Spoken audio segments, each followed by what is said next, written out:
حضرت سیدنا امام حسین کی شہادت کے بعد حضرت عبداللہ ابن زبیر رضی اللہ تعالیٰ عنہ نے قاتلان حسین سے خطاب کیا اور فرمانے لگے اللہ کی قسم تم نے اس شخص کو شہید کیا ہے جو راتوں کو لمبے لمبے قیام کرتا تھا، اور تم نے اس شخص کو شہید کیا ہے جس سے میں دن میں جب بھی ملتا تھا تو وہ روزے سے ہوتا تھا۔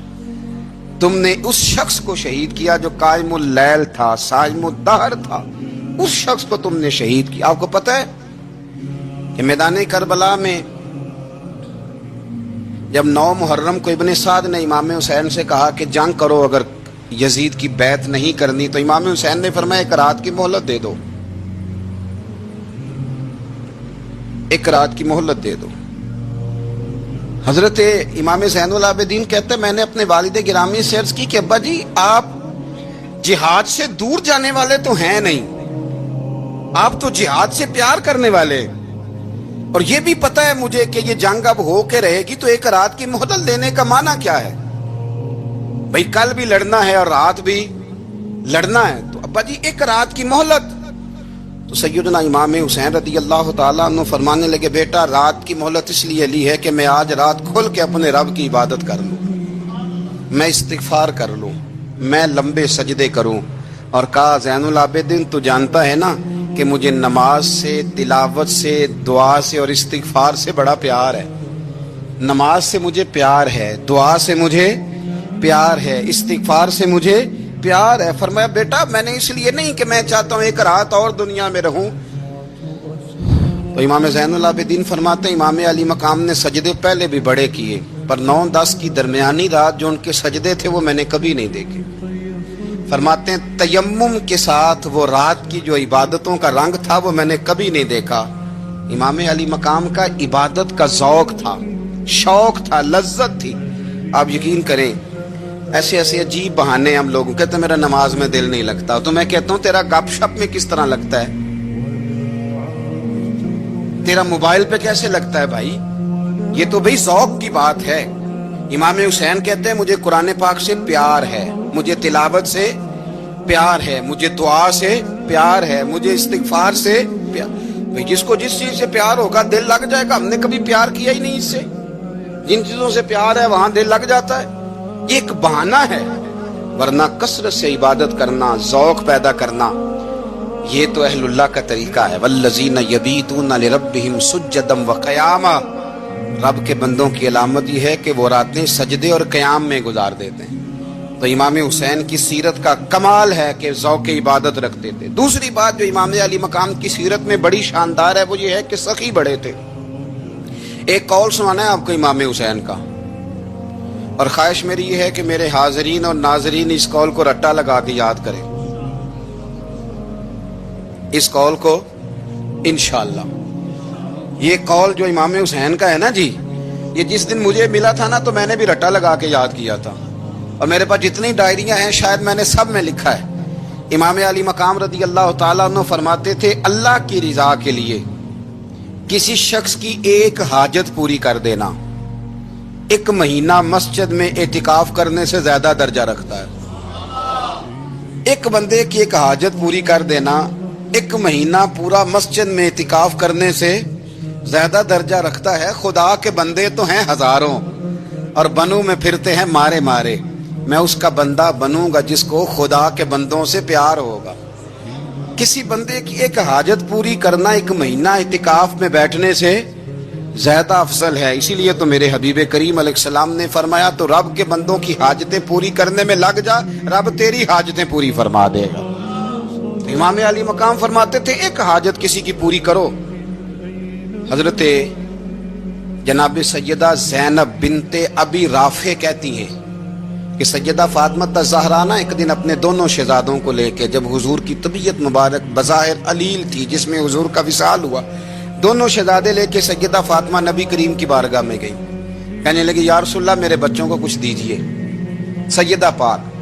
تو حضور اٹھ کے بیٹھ گئے، اس کندھے سے امام حسن کو لگایا اور اس سے امام حسین کو لگایا، اور فرمایا فاطمہ یہ جو میرا حسن ہے نا اس کو میں اپنی ہیبت اور سرداری دیتا ہوں، اور فرمایا یہ جو میرا حسین ہے نا حسین کو میں اپنی جرت اور سخاوت دیتا ہوں، میرا حسین جرت مند ہوگا اور سخی ہوگا۔